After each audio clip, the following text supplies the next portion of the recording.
Number 92, find dy over dx. So we want to find the derivative of a composite inverse hyperbolic trig function. To do that, we need to know the formula. And here it is.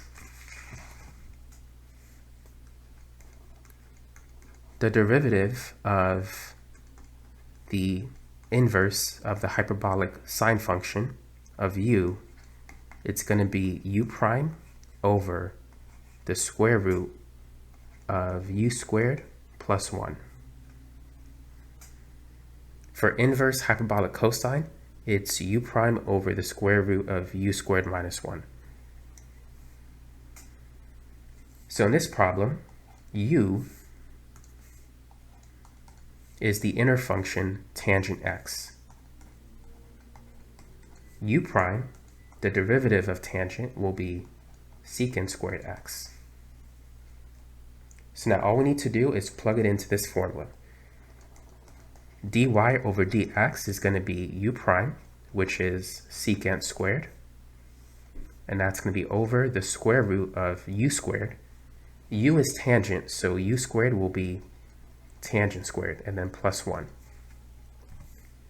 Now, that is the answer, but we could simplify it. Now, you need to be familiar with certain trigonometric identities. Sine squared plus cosine squared is equal to 1. 1 plus tangent squared is equal to secant squared. And 1 plus cotangent squared is equal to cosecant squared. So for these kinds of problems, you just need to know these trig identities when you took trig. You can always just print the formula sheet for that.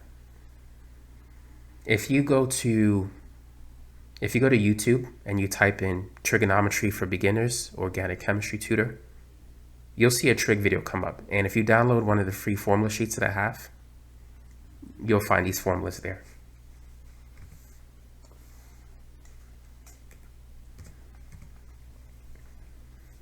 So what we can do in this problem is we can replace 1 plus tangent squared, or tan squared plus 1, with secant squared. The square root of secant squared is secant. And secant squared divided by secant,